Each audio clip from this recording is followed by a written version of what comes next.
بسم اللہ الرحمن الرحیم۔ نبی کریم صلی اللہ تعالیٰ علیہ وآلہ وسلم کی خاصیت میں سے خاص ہے دبدبہ، کہ حضور کا رعب و دبدبہ بہت زیادہ تھا۔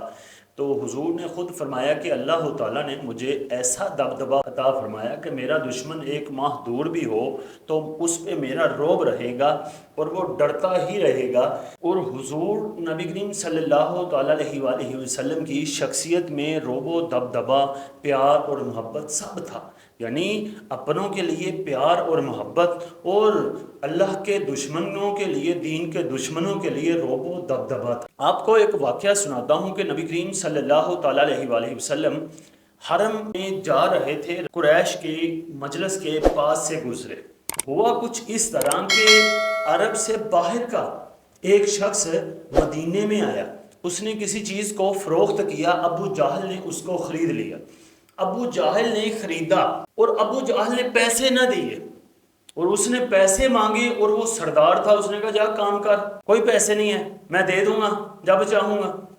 وہ سردار تھا، اس کے ساتھ کون لڑتا؟ پھر وہی شخص جس نے ابو جہل کو مال بیچا تھا، وہ اس قریش کی مجلس کے پاس آیا، کہا اے سرداران قریش، ابو جہل نے مجھ سے چیز خریدی اور پیسے نہیں دے رہا، قیمت نہیں دے رہا، لہٰذا مجھے میرا حق دلا دو۔ ان میں سے ایک شخص نے مذاق اڑاتے ہوئے حضور کی طرف اشارہ کیا، کیونکہ حضور پاس سے گزر رہے تھے، تو اس نے کہا کہ اس شخص کو کہو یہ تمہارا حق واپس کر دے گا۔ وہ تو حضور کو جانتا نہیں تھا، اس شخص نے تو حضور کا مذاق اڑایا تھا، نعوذ باللہ۔ جب وہ حضور کے پاس آیا، کہتا کہ میرا حق ابو جہل سے واپس کروا دو۔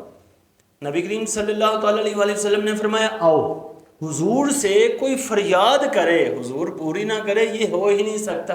بے شمار حدیثوں میں یہی آیا کہ حضور سے جب بھی کسی نے سوال کیا، حضور نے اس کو نہیں کہا، جواب نہیں دیا کہ میرے پاس کچھ نہیں، حضور نے اس کو کچھ نہ کچھ عطا ضرور کیا ہے۔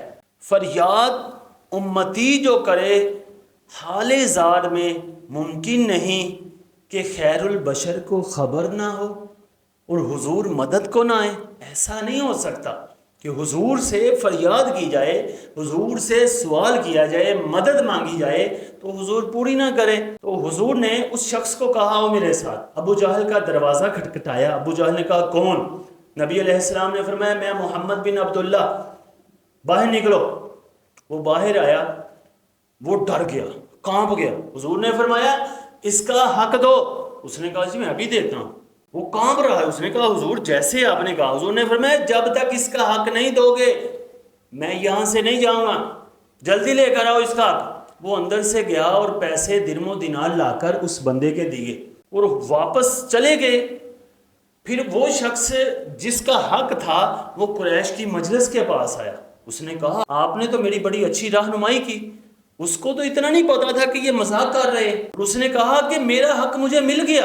اب پھر اس شخص نے حضور کا نام لے کر کہا کہ یہ تو بہت نیک اور پرہیزگار اور اچھے لوگ ہیں، لوگوں کا حق دلاتے ہیں۔ وہ قریش کی مجلس کے جتنے لوگ تھے سب کے سب حیران ہوئے کہ حضور کے سامنے ابو جہل کانپ رہا تھا، ڈر رہا تھا، کیا معاملہ ہے؟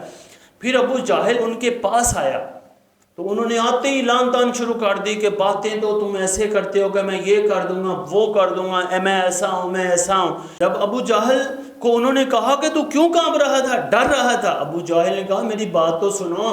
بات دراصل یہ ہے کہ جب میں نے دروازہ کھولا میں نے دیکھا کہ حضور کے ساتھ ایک بہت بڑا اونٹ ہے جو منہ کھولے ہوئے ہے، اور جیسے ہی حضور حکم کریں تو وہ مجھے کھا جائے۔